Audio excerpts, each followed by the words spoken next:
Hey, what's going on, guys? It's Fatz from Fatz Chats, and we're back again with Natasha. How are you doing? I'm good, thank you. How are you? Very good. It's good to have you back on. Good. Yeah, it's good to be here. Obviously, this time, like we just said, we just talked about the podcast, so obviously I wanted to get a better audio. Last time we had CCTV running in the background, couldn't get a good audio. And you've done so much more since last time we spoke. Yes, yeah. How long ago was it that we spoke? Yeah, I think it was about 2 years ago. It was around this time 2 years ago that we last spoke. Well, a lot can happen in 2 years. Yeah, a lot has happened. So take us back. Last time we spoke about, well, we'll go over it again, but we spoke about a lot of the drug use, substance abuse, addictions, and basically just fucking up life. Yeah. Which a lot of us can kind of relate to. A lot of us are there. A lot of us are still stuck there. Yeah. People listening to this now are still going to be stuck there. So can you take us back to your worst time? Yeah, so I mean, I feel like I had many years of my worst time. It all kind of blended into one. But what got me sober was what I would call my rock bottom. But it took me a long time to get there. So years and years of drinking and being in denial that I had an alcohol addiction, a lot of drug use, and toxic behaviour comes with that as well. So I was in toxic relationships, I was toxic myself, just really living a very unhealthy and unhappy lifestyle. So then it was January 2017, I hit what I would say is my rock bottom. So I remember the year as well. Yeah. And the month. Wow. Oh God, yeah, I remember it was it was a whole weekend, and it was it started on the Friday, which would have been the 21st of January, and then it ended on the morning of the 23rd of January. Wow, that's details. Yeah, and I write about that night in my book, actually, and it's something that has been really hard for me to accept and forgive myself for, because I put my child in danger with my actions. Yeah. And so it was a really scary time, but as awful as it was probably one of the best things that's ever happened to me in regards to my change, because I just don't know if that hadn't have happened, whether I would have. That was a wake-up call that I needed. Yeah. So a blessing in disguise, kind of. Yeah, definitely. So a lot of people get to this point and they're like, oh, I can't believe I fucked up, I can't believe I've done this, can't believe I've done that. And I always say to people, you never know, it's going to be a blessing or a lesson. But while you're going through it, you can't see it. Yeah. So how often was you drinking? Oh, every day. Every day I was drinking, unless I had the most horrendous hangover. Yeah. And then I physically couldn't. But what about hair of the dog, no? Hair of the dog? I mean, the horrendous hangovers that I'm talking about is literally where you can't physically even put anything in your body. Do you know what I mean? Like, I couldn't even move. But that wasn't often, because I kind of my body got so used to that amount of alcohol and that amount of drugs that that's how I was surviving. I mean, if I was to drink now what I used to drink, I'd be dead. Yeah. I'd die. You build up that tolerance over time on any substance. You build up that tolerance. Yeah. If I was to take ecstasy now, like I used to, I'd be it's scary, isn't it? Yeah, it's horrible what you can put yourself, or what you can build up to. Yeah. And a lot of people are like, oh yeah, you're solid. Oh my God, you're a beast. No, I'm just absolutely a mess, and you like it. It's crazy, isn't it, that you actually get like people congratulate you for how much you can drink and how much drugs that you can do. Like I used to wear that as like a badge of honour and be like that. I can drink more than anyone. I can drink any man under the table. Yeah. I'll be the last one standing. I was always the last one up, encouraging people to stay up with me, and I thought it was great. That's exactly what kind of put me on the worst path, because I got so much appreciation and fake appreciation from people going down the same route, and it was like, remember when you had that fight and you beat up that guy? Nope, don't remember that. Remember how many bags you took last night? Yeah, I sniffed all them. Yeah, I'm a beast. And at the end of it, you're still stuck in the same places where you started, around the same people. So what made you kind of stop drinking every single day? Obviously, you had your weekend where that was your wake-up call. Yeah. Did you just stop cold turkey then? Yeah, I did then. So that was 2017. And I kind of shocked myself with my behaviour and what happened, and the fear of what could have been from that, what could have happened. So I shocked myself into sobriety, and I said, which I'd said many, many times before, and people can relate, I'm never drinking again. But I actually really meant it, and I used to lay in bed at night, and that what happened used to go through my mind, and I'd like try and shake my body, and like when you try and shake it away, the feeling, and I couldn't sleep at night, and I thought the only way that I can make this better is if I become better, if I never ever drink again. And I managed 5 months. I think it was about 4.5 months was the first time I got sober. And the trouble is, with that first time and the shock of what happened, shocking me into sobriety, I hadn't accepted that this was my new life, that I was never going to drink again, that I was an alcoholic, that I was a drug addict. I hadn't accepted it. And so my mind was in the mindset of, why me? Why can't I drink? This is shit. My life is over. I'm missing out. It was very, very negative. So your purpose was gone. That's the whole reason for living, was getting fucked up. Yeah, I was kind of like, well, who am I now? Yeah, I can see that. Yeah, because I was completely lost, and I didn't have any tools to deal with. Going for, because the only tool I had in my box was alcohol and drugs. So anything that happened, well, I'll have a drink then. So anything, celebration, happiness, unhappiness, anything, any emotion, I would deal with it with alcohol. Same. And so I relapsed because I kind of kidded myself as well into thinking, well, you've just done 5 months of sobriety, so you're not an alcoholic. And in my mind, I was thinking, well, what we'll do, I put these rules in place. We'll just have one drink. Don't drink in the house. Only drink spirits. Don't drink wine. Why spirits? And well, wine was my drink of choice, and I would get through bottles and bottles and bottles of wine. So at the end of my drinking, I was every day drinking about 3 bottles of wine. Jesus. Yeah, and then if I had a big blowout, so like a weekend thing, I could possibly drink 5 or 6 a day. Yeah. That just gives me a headache thinking about it. And I like cocaine as well. Yeah.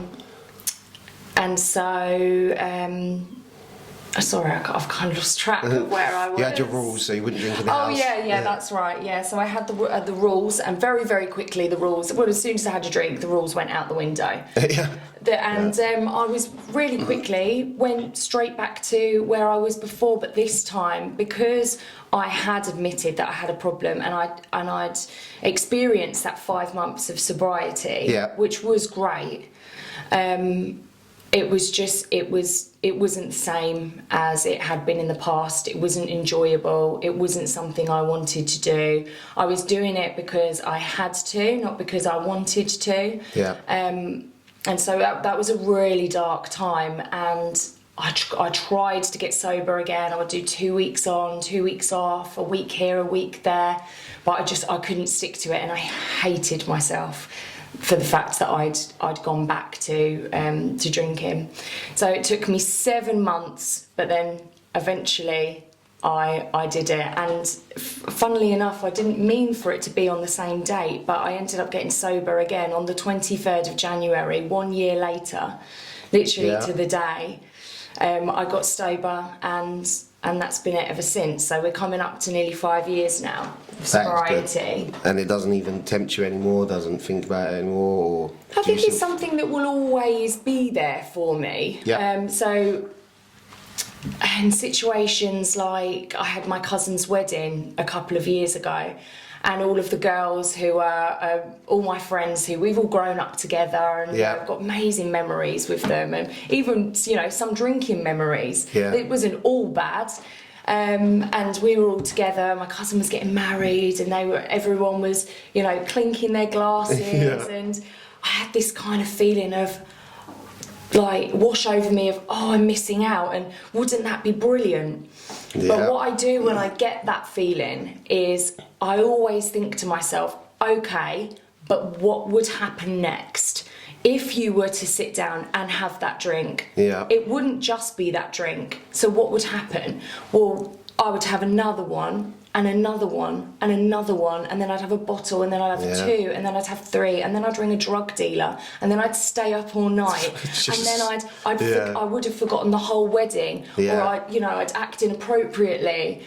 And I'd forget everything that I did, and then the next day I'd drink again, and then the next day, and the next day, and then before you know it, I've ruined my life. Do you reckon it's better to think like that? Do you reckon it's better to think like that rather than think, oh, I can handle one or two? 100%. Throw out the worst case scenario to stay away from it, rather than I can handle one or two and then accidentally slip into the worst case scenario. Yeah. I think that's the only way for me that I can stay safe, and for a lot of alcoholics as well, like it is all or nothing.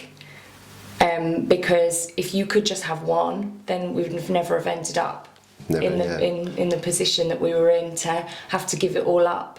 Yeah, a friend of mine, like really recently, going through the recovery process of coke and alcohol and the binges and the sessions, and I went to see him, and we went to see somebody else at a bar, and he was like, yeah, I'm going to stand outside. I said, and then in my head I was like, where's stand outside? But then, as you say, there's no point tempting yourself with all the alcohol, all the fun, all the, hey, do you want a drink? Hey, do you want a drink? And you're like, do you want one? And then next thing you know, he's fallen off the wagon and he's gone through it again.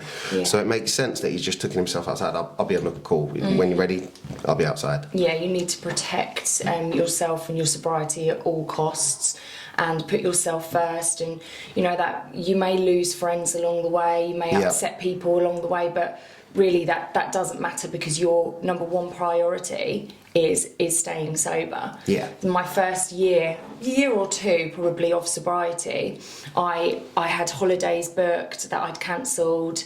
My cousin. Oh, is that just not to tempt yourself with the drinking and the fun? Absolutely, yeah. My cousin, who I was a bridesmaid for, had her hen do booked, and that was in Ibiza. Oh, and no, that's not the one. Oh my God, no! It was 5 months sober then, and you know I've been to Ibiza before, and I thought that could be probably quite a triggering place for me. Massively. And so easy when you put yourself in that situation or situations like that. So easy to go, oh fuck it. Yeah. It's really easy to do that. Ibiza is just drink, drugs and sex. That's the main three things. Like, other than a bit of sun, that's what you're getting when you go to Ibiza. Drink, drugs and sex. I mean, you can have a good time, but there's so many temptations. For somebody to say, I went to Ibiza, I didn't drink, I didn't have drugs and didn't have sex, you'd be like, what did you do in Ibiza? Yeah, I mean, I could do it now, but at that time, like, certainly not. Yeah. And I didn't go out. I wasn't doing much socialising unless it was like in the day, going for walks and things like that. But now that I'm here and I'm 5 years sober, I mean, everyone's timeline will be different. Yeah. You may find for yourself, you may get to 5, 10, 15 years and think, I'll never step foot inside a bar. Yeah. And that's fine, because you've just got to do what's good for you. I can now. But you know, it's unenjoyable, and I don't spend long there because it's boring. Yeah, it's no wonder unless you're drunk. Exactly. So you know, I'll go to these things and I go sober and I take my car and I'll chat to everyone. But as soon as people start getting drunk, everyone starts getting closer to you, know the expression like chewing your ear off. Yeah. And I'm like, right, it's time for me to go. And I just leave, I go home, I've had a nice time, I have an amazing sleep, and I wake up the next day and I'm refreshed and yeah. Do you think society doesn't accept people who are out of the norm? So I find it astonishing. If you pick up a book in a crowded place, people will think you're rude because you're reading. If you sit on your phone, people won't care. But you're doing the same thing as you're putting your attention into something that's in your hand. Same if you go to a bar. If you decide not to drink, everybody, what's wrong with you? Why don't you have one? Oh, why are you being a baby? But it doesn't matter if I've got an orange juice or a beer in my hand, I'm still talking to the same people, I'm still acting the same way, except for I'm not drinking alcohol. And I think that's become down to society. If you're not fitting in or doing what everybody else is doing, a lot of people just don't accept it, whether it's wrong or right in their eyes. Yeah, I certainly think that, and I've seen that firsthand. And I don't know if it's maybe, I think it's like a fear. Yeah. So it's like pack mentality. Why aren't you doing what we're doing? Yes. And it's almost like people feel as though it's an attack on them and their life and their lifestyle. Love that. Yeah. So true. Yeah. And again, that's something that in the beginning was quite hard for me, and it may be quite hard for other people to grasp that kind of, you're not being part of the pack anymore and being an outsider, but you just have to be strong enough, again, to know that it's in your best interest to do you. So going back to what you just said with the pack mentality, do you think that goes into all aspects of life? As you know, being a PT, training people, if you say to them, you've got enough time, and they say to you, I haven't got enough time, they take it as an insult. Like, you can't tell me how I'm spending my time. You can't tell me what I'm doing with my life. And it comes down to a lot of life coaching as well. If you tell people they can change, you're like, well, I've tried. Well, this is what you can do different. Do you think a lot of people take it as an insult because they're already doing the same as people around them or their clique of friends? So they'll take it as an insult when somebody challenges their behaviour or their timekeeping or their habits or their addictions. Yeah, I think so. Yeah, and I used to do that myself, to be honest. If anyone would say to me about, say, my drinking or my behaviour or something I was doing, I would take it as an insult, because that seems to be easier than taking it on board, accepting it, and then having to make changes. But acceptance hard. Yeah, it is a hard thing to do, but it's the most amazing thing that you can do. Acceptance and like taking responsibility for yourself and your actions is the most empowering thing that you can do to change your life. I was just about to say responsibility is massive, but nobody wants to take it. Nobody. Yeah. The amount of people I speak to and they're like, yeah, I want to change my life. What are you going to do tomorrow different? Nothing. There's no way your life's changing, bro. Yeah. No way. Yeah. And that responsibility, like you say, why do you think people don't take on that responsibility, or they're too busy blaming somebody else?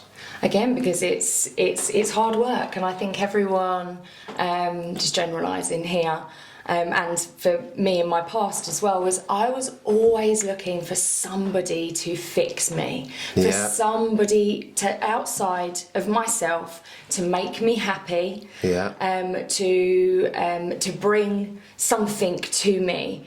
And it was, so when that didn't happen, which of course that's not going to happen, or maybe if somebody does, it's not going to last long term, it was easier for me to go, well, I'm unhappy because of that person, because they didn't give me A, B or C, rather than saying, well, what about you? What can you do to make your life happier? What changes can you make? And taking responsibility for myself, it was just easier for me to blame everybody else. And, you know, a lot of the time people are looking for a quick fix. Yeah.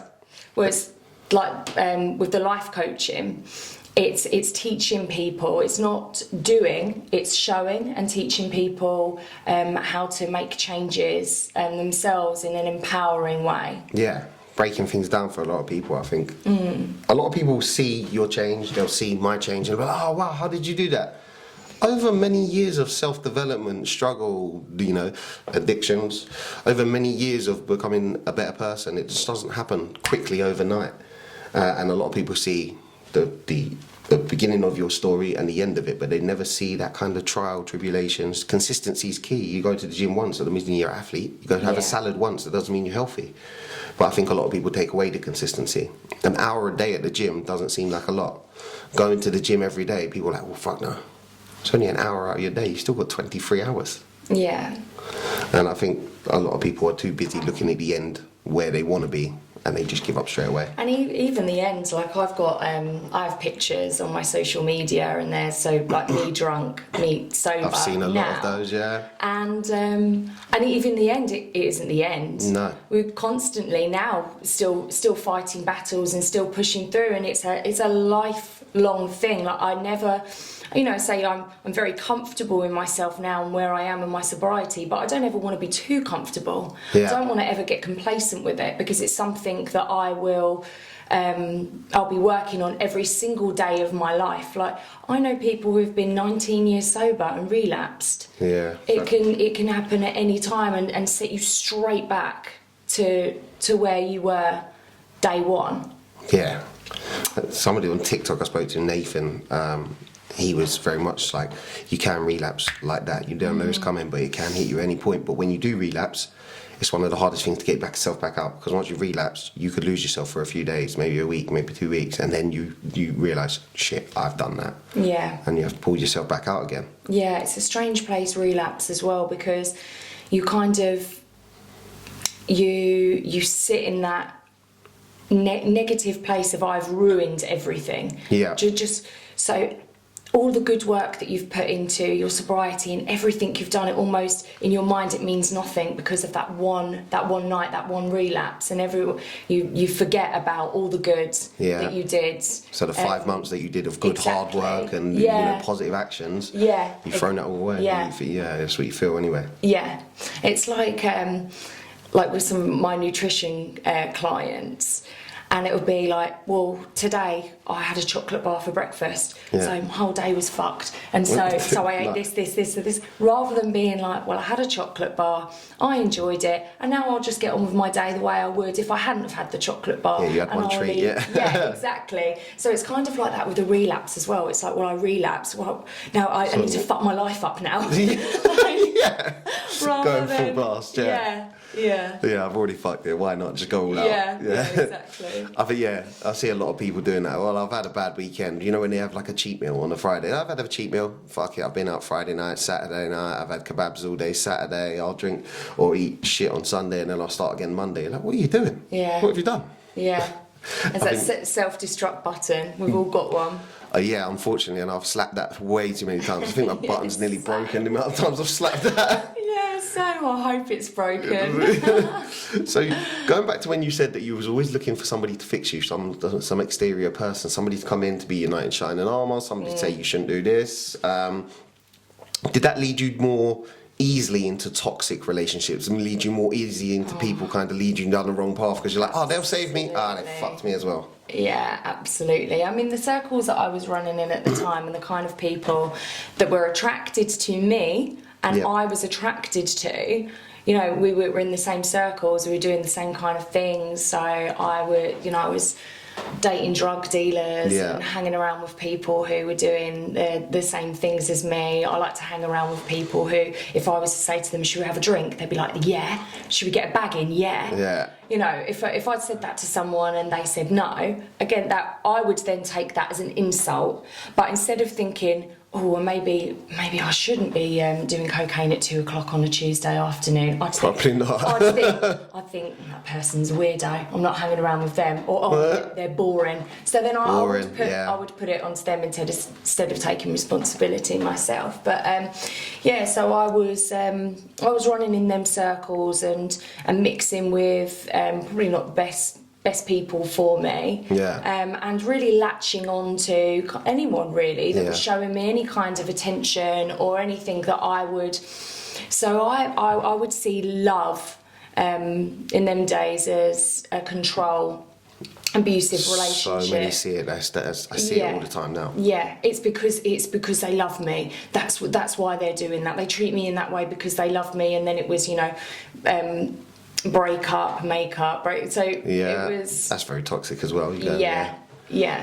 The highs and the lows of that, and I stayed in that for many years, and I based all of my happiness and all of my self-worth, which was very, very low, on the relationships that I was in, and I relied on other people for love, for happiness, for my self-worth, for money as well. You know, I was in and out of jobs. I wasn't really working, so I was very demanding and very bratty, and I wanted everything I wanted, I expected it straight away. I was very expectant, never really wanted to give anything back in return. Yeah, I see so much of that nowadays, and people always looking for that knight in shining armor. But in my head, I've always seen it as I don't say I've always seen it because I used to be the villain as well. I always see it as they're looking for a knight in shining armor, but they're hanging around with villains. So you can't have that knight in shining armor if you're always with a villain pack. Yeah. And I also think that people need to learn, it's very important to learn to be your own knight in shining armour, to be your own hero, and not rely on anybody. You need to, first and foremost, rely on yourself and be able to save yourself and do everything for yourself. And then somebody who comes into your life, you don't actually need them for anything, you just want them. And then that's how you're going to know they're the right person, because you're not relying on them for anything. You've got it all yourself, and they're just there to enhance your life. Massively agree with that. That independence will give you a lot more freedom in your head, realizing that you don't need anybody, you don't have to have somebody, you don't rely on somebody. I think independence, a lot of people give up. They start sharing bank accounts, they start sharing, me and one of my exes, we shared a car, and then as soon as we broke up, I was like, fuck, that's her car. Yeah, so I had to go out quick and go get myself a car. I think independence is key. You should both have both independence, but come together to build stuff together, like an empire together, to build together, buy houses together, go build businesses together. But you should always have that independence as well, your own bank accounts, your own businesses. That's a societal thing as well. That's something we've been told for many, many years, and since we've been children, and our parents before us and then before them, that the only way you can be happy is if you're in a team. Yeah. I mean, it's everywhere in media. It's all around us that to be happy, you need to be in a relationship. Yeah. And so again, that's probably another reason why that will make me happy. If I can't be happy if I'm on my own. I need somebody else, because that is something that that we have been taught from a very young age. Yeah. And the narrative around that as well for men and women, if you're in a heterosexual relationship, is the kind of damsel in distress, the strong man, the provider, and so a lot of people fall into that as well. So I do think that a lot of women in general, it's kind of quite normal to look for a man to provide all of this. But then if you're a man, you have the you're burdened with having to look after someone, because that's what you've been told you need to do. Need to do. Yeah. When people, you say, looking for somebody else, have you ever noticed, like, I don't know about yourself, but I've been on like dating apps, and as soon as I see in anybody's bio, just out of a relationship, what the fuck you doing on here then? Look after yourself for a bit. Yeah. It's just out of a relationship, just divorced. Stop running to somebody else. You can't get over the next one by moving to the next one. Yeah. And I think toxic relationships then lead to toxic lifestyles, and toxic lifestyles are then going to lead to substance abuse, wasted time, binge eating, and stuff like that. I think because so many are ready to run away from next to the next, they haven't got no time to self-heal. And again, it's so doing that is looking for a quick fix of happiness. I'm so upset that I've lost this person. Now, who the hell am I? Because if I'm not in this relationship, then who am I and what am I? I've always been part of a two. Yeah. Always, I won't be able to do this on my own. And so the quick fix to happiness is then finding someone new, going on a dating website. And I used to do the same thing. I was in my 20s up until I got sober. Yeah. I was always in a relationship, and if a relationship ended, I'd be talking to somebody else Straight away. Because that was easier than sitting on my own, sitting with my feelings, and looking after myself and finding happiness in myself. Do you think a lot of people settle then because they're ready to go from one relationship to another, even though the next person probably is not right for them, they probably haven't got much in common, but they're just ready to settle because it's a comfort zone? I absolutely do. I do. Obviously, I know people who are settling in relationships who I know would be a lot happier out of them relationships. But I see that all the time. People are scared to leave a relationship and be on their own. Maybe out of habit, because they've never known what it's like to be on their own. Again, it might be a societal thing because we're told you know, this, we're sold this dream that marriage, a home, children, that's success and that's what's going to make you happy. And I think a lot of people do that just because that's what we've been told, without actually thinking, but is that what I want? Yeah. Do I want children? Do I want to get married? Do I want a mortgage and just to stay, you know, in the same town, in the same house for the rest of my life? Yeah. And then because a lot of people, without even thinking, will do that, get it and not be happy. And then think, shit, why aren't I happy? I've got everything I ever wanted or have been told I've ever wanted, Yeah. and it still hasn't brought me happiness. So that idea of being told what you want is not actually free thinking for yourself. Not finding your goal, dream, passion. Yeah. Yeah, I definitely relate to a lot of that. I see so many people like, I want this. Do you really want that? I want this pay rise. Do you really want the job? That Yeah, exactly. Yeah. A lot of people go like, yeah, I'll get the pay rise. Yeah, I'll have another child. Yeah, I'll get the mortgage. Yeah, I'll get the car. Now you're stuck with a car that you got to pay off. You're stuck with a mortgage in a place that you don't want to live in a town that you don't even feel happy in. You're stuck in a relationship that you're toxic and you're always arguing in. And you go into a job that you're going for the pay rise just to pay for all the shit that you don't really want or need. And you're still unhappy. Yeah. Yeah. Exactly. Yeah, it's funny. I was thinking about that yesterday. I was speaking to somebody, and she's been interviewing people for a job role, a really good job, really really well paid, and she was saying, you know, what do you think about it? And you know, especially hearing the salary, I was like that. Yeah, absolutely, 100%. And then I thought to myself, well, actually, is that job what you're passionate about? No. Would that job bring you happiness? No. You know, and in fact, it would probably make me very unhappy. Yes, I'd have a lot more money. I'd have a company car. I would be able to go to different countries with work, but I'd spend less time with my children. I wouldn't be pursuing my passion. I wouldn't be helping other people like I do in my work, which brings me so much joy. Yeah. And so actually, yeah, I'd have more money, but I'd probably spend a lot more because I'd be so unhappy. And it's a vicious cycle. Yeah, I earn loads. How much do you spend for your happiness? Well, I spend it all. Yeah. I've got the flashy car, the big house. Yeah. I've got the nights out to make sure that everybody on Instagram knows that I'm rich. And now I'm unhappy again. Everything I ever thought would make me happy, and everything I told myself in my mind, when you get that, you'll be happy. When you get that, you'll be happy. Never made me happy, because happiness isn't a destination. Happiness is happening right now. And we just have to, you know, be able to see it and feel it around us. And it is hard sometimes, you know, when life is happening and we're busy, we live such fast-paced lives, and we do seem to get fixated on the shit. Yeah. You know, the negatives, the things that pissed you off, you know, throughout the day, which is why I like to end every day with a gratitude list. I seen one the other day. You posted the other day. Yeah, it's a nice long list. I do it with my. Well, I did do it with my children. My son's a little bit older now, and I won't really sit down with me and do it. But I sit with my daughter, who's 7, and we do it together. And she writes. So we either do 5 good things. So we write 5 good things that happened that day, and more if we can.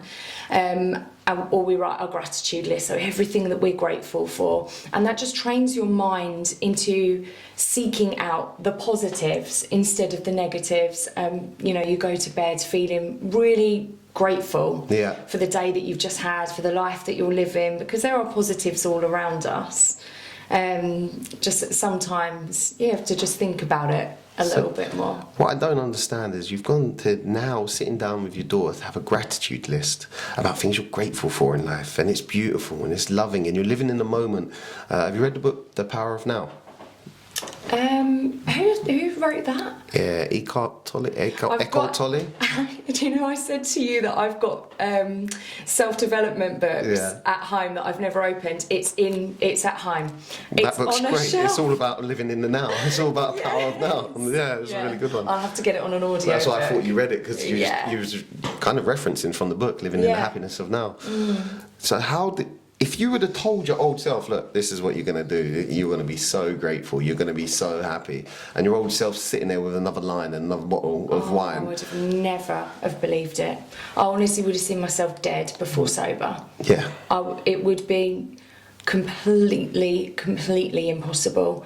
When I used to think about sobriety, there was times that I used to think, oh, I'd hate that. No way. I love wine. I love my life. I love partying. And it would have been my worst fear. And then there were times as well where I used to look at people who were in sobriety, one with envy, I suppose, if I was in a bad mindset. Yeah. And then two, as inspiration, if I was in a good mindset. The envy side was that they blaming them. Oh, you're weird, you're boring.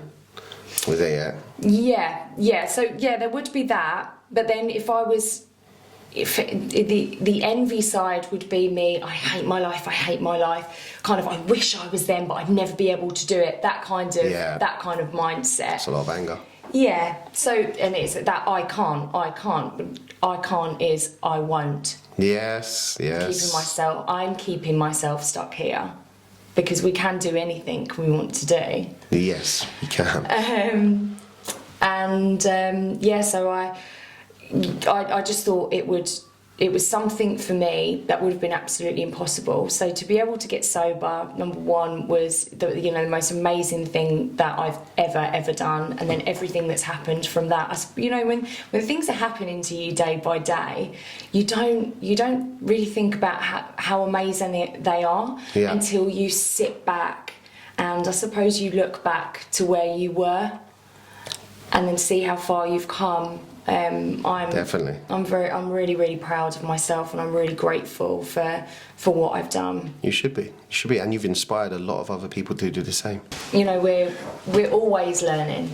We're always growing. We're always evolving, and it never stops. A quote years ago I found really interesting was the construction. No, fuck it. The road to success. Yeah.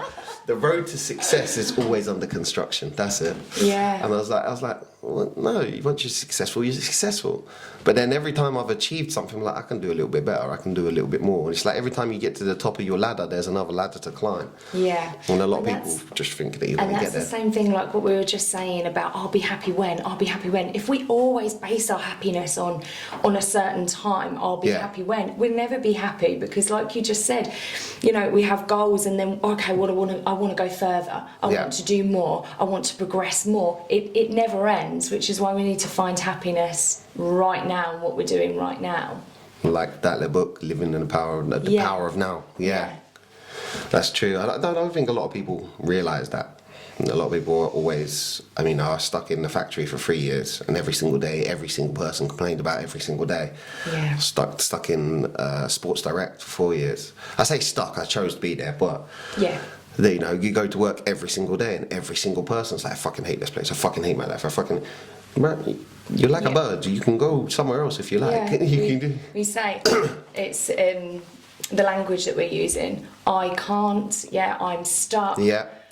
And then that essentially it makes you stuck, because that's what you're saying. It's as if we're being held down. Yeah. But we can break through at any time. We all have the ability to move forward and to better our lives. It's a lot of that mental conditioning as well. When you've been stuck in a place so long, or tell yourself you've been stuck for so long, you actually believe that you're stuck there, and that kind of refers to the young elephants that get spiked into the ground. You ever heard that one? No. So at a circus, we know elephants can rip anything down. We know they're big, powerful animals and they can destroy anything. But at a young age, they're spiked into the ground and they can't pull the spike out. So when they turn into big elephants, they can't pull that spike out because they've already been conditioned to realise that they can't pull that out of the ground. But we know if they actually tried as big elephants, they would pull that out and walk away. Yeah. And I think it's a lot of the conditioning. Yeah. And have you ever seen the picture of the horse who's been tied up to a plastic chair? No. There's just a standstill plastic chair, and somebody's tied a horse to it, and it's just standing there, and you think to yourself, that horse could just yank that and walk off. Yeah. But it's the conditioning to feel like you're stuck. He feels like he's tied to something that's not going to move without trying to move it.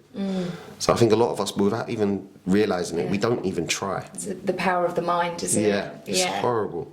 So tell us where you're at now. So we spoke 2 years ago, you was doing PTing. Yeah. What is new with you? Yeah, so I think I'd just, maybe I've been about a year into my personal training when we spoke. Yep. And since then, wow, lots has happened. So career-wise, I've moved into nutrition as well, so helping clients with their nutrition, doing like meal preparations and just making people's lives a bit easier for meal them. prep is a lifesaver. Yeah. So much benefits from just meal prepping. Yeah. And I've literally just started my life coaching as well, which is something that I've been doing anyway, but I really wanted to implement it more like into the business and like a wider reach, so I can do it not just in Eastbourne but online as well, and remotely, helping other people that way. I've been working very closely with our local refuge. Yeah. So I've been working with the women and children that live there. Oh, wow. Yeah, so collecting like donations. We put on an Easter party and a Christmas party for them. Yeah, just to do something nice for them. I've done marches for women's safety and rights. I put on a vigil. So yeah, there's lots of stuff personally as well that's happened. Sounds like a lot. Yeah. A lot of standing up, a lot of speaking out. Yeah, all stuff again that would have never have been possible if I hadn't have got sober. The book. Yeah. I've finished writing my book, which actually started from me just journaling. Yeah. When I was in my early days of sobriety. I needed somewhere to put my thoughts. I needed to take them from here because I had nothing to numb them out. That since I got rid of the alcohol, so I just used to write every single night, and I ended up with books, a stack like this of just stuff that I'd wrote, and so yeah, I've turned it into a book, which is basically finished now, just going through like the final drafts of that, and so it's kind of like my story, how I got to where I got, my rock bottom. Yeah. How I got sober, and I've put it into 10 steps of how I was able to get sober and stay sober and live a happy, healthy and successful life. Did you ever think that you'd turn a journal into a book? No, never. That's good. Never. I mean, That's very good. everything that I've achieved, I would have said, 5 years ago would have been impossible. So you never thought you'd be a PT? No. Never thought you'd change someone's life? Never. Never thought you'd write your own book? No, never. I didn't think that anything that I would have had to have said would have had any value to anybody, because I just didn't value myself. I go by a lot of good quotes now, a lot of motivational quotes, a lot of inspiration and self-education now.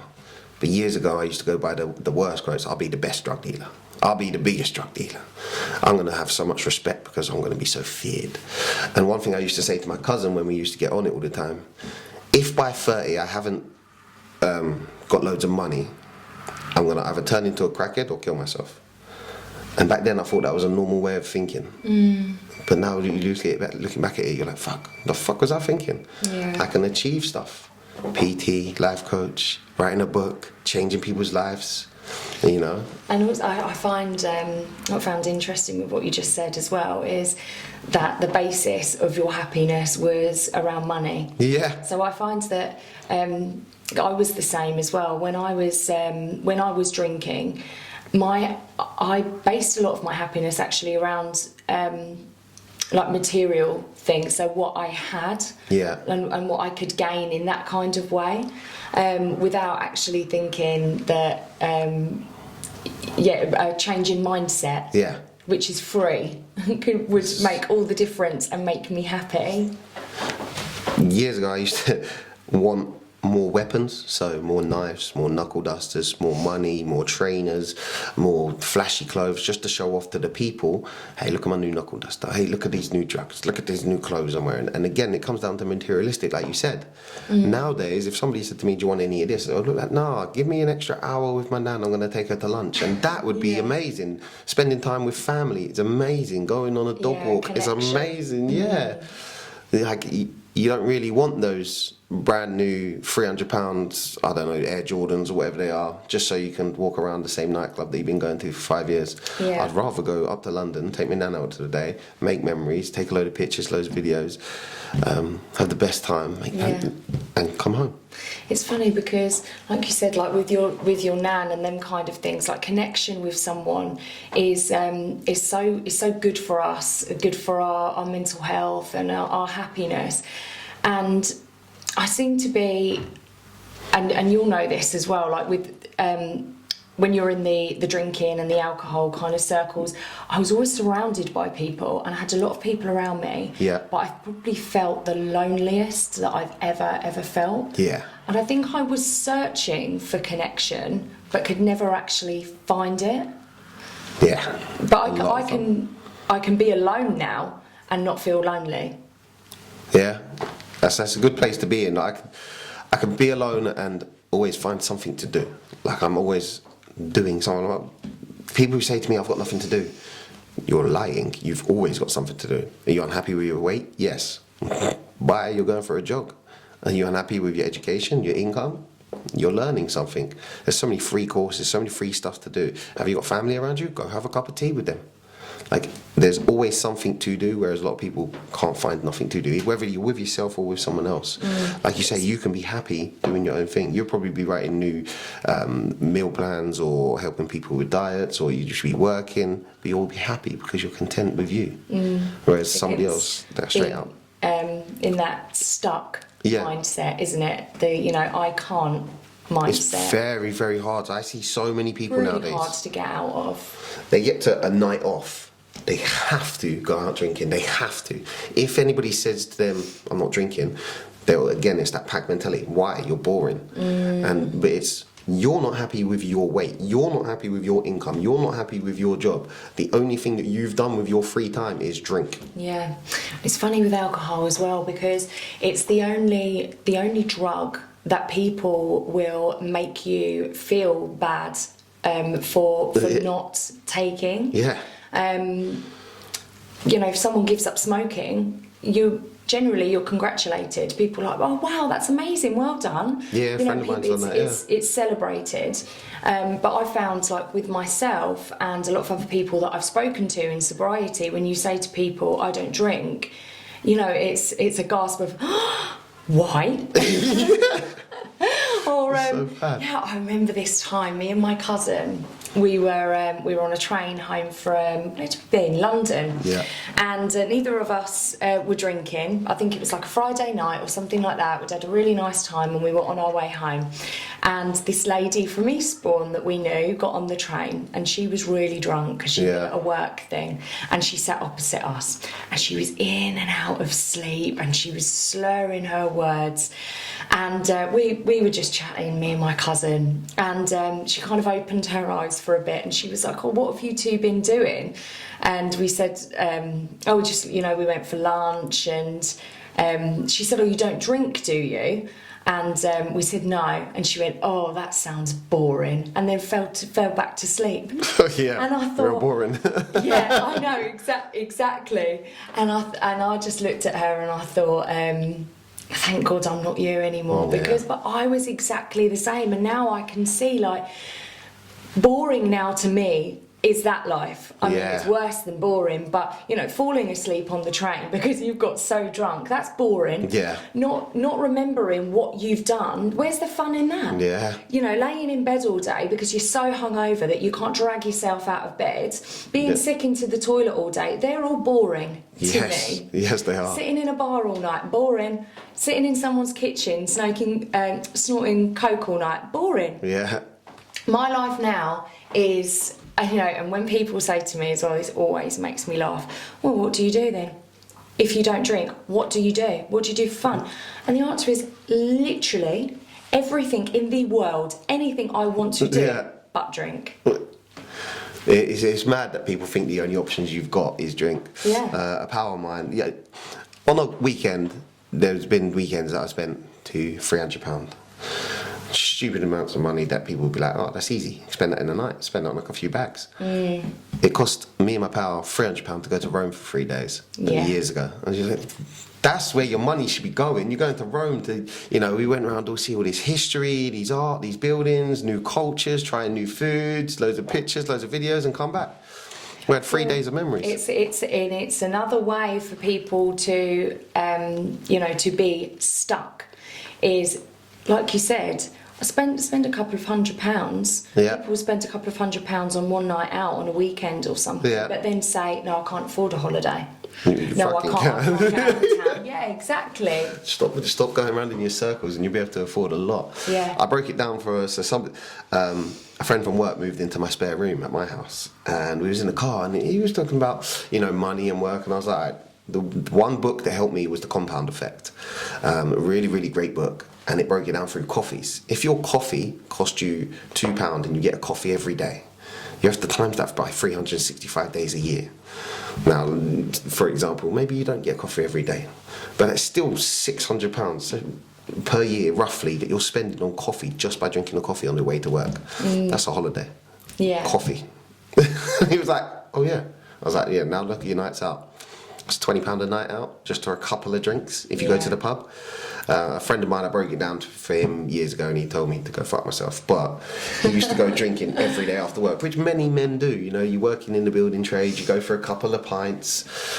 And I worked it out as, all right, you're spending £10-15 per night, a few pints with your pals, plus you're getting, I think it was 300 calories per pint. I was like, there's your 900 calories, or your 600 calories if you have two, per night. And then I worked it out for the year to 100 something thousand calories. He was like, fuck off. And then I worked out how many stone you'd put on per year, and he was like, fuck off. That's a lot of working out. And then I worked it out to how much he spent, like the thousands of pounds he spent. Yeah. And then he was like, fuck off. But it was more of that, I don't want to hear it, rather than, that's interesting. Yeah. Well, I can honestly say as well, in all of my years of drinking, I started drinking at 13, and then I stopped drinking at 32, and there honestly isn't one time that I could say, or that I did say, I'm really glad I got drunk last night. Not one. No, I can't say that I'm really glad I got drunk. I could say I had a good time. I could say that was messy, that was fun. Yeah. I wouldn't have done that unless I was drunk. I wouldn't have done that, but I could never say I'm really happy I got drunk. Yeah. And there was, I write about it in the book as well. There was some really funny, really, really great memories. It wasn't all bad, but the bads just did outweigh the good for me, and especially towards the end, it was beneficial to me and my children and everyone around me that I gave up alcohol, and that's why I will never ever drink again. That's good. That's really good. I don't feel like I've given anything up either. I only feel as though I've gained. I gave up two things, alcohol and drugs, and from them two things I've gained so much. Well, just from the outside perspective, it looks like you've gained a better version of yourself. It looks like you've gained a business, a new lifestyle, a new passion. You've helped other people, which made them gain. Yeah. And that's just from looking from the outside perspective, and I don't even know you that well. Yeah. And that's how much you've gained by giving up two things. Yeah. That's something to be really, really proud of. Yeah, I am proud. Thank you. So, in relation to the book, when can they expect to find it? Where can they find it? When will it be released? I'm not sure yet. I'm hoping early next year to get things to get the ball rolling. But like I said to you earlier, I'm so self-critical. Yeah. I just need to stop reading it now, because I keep going through and editing bits thinking, no, that's not good enough, that's not good enough. But yeah, so I'm hoping early next year. Nice. And then till they find the book, where can they find you to keep up with you until they find your book? So I'm on Instagram at PTTrueU, and I've got a website now as well. Yeah. So it's true. Oh no, it's not. Sorry, it's b-true-u.com. b-true.com. Lovely. And all these links will be in the description below, in some captions on various posts. Is there anything else that you could say to somebody maybe going through the kind of lifestyle that you did and they want to get out? Any advice that you can give them before we break off? Yeah, I would say you are not stuck where you are. You can change, it isn't impossible, and you can live a happy and healthy life, and you deserve to. Beautiful. Thank you very much for coming on. Thank you so much for having me. No problem. Thank you very much, guys. Hey, I'm out. Peace.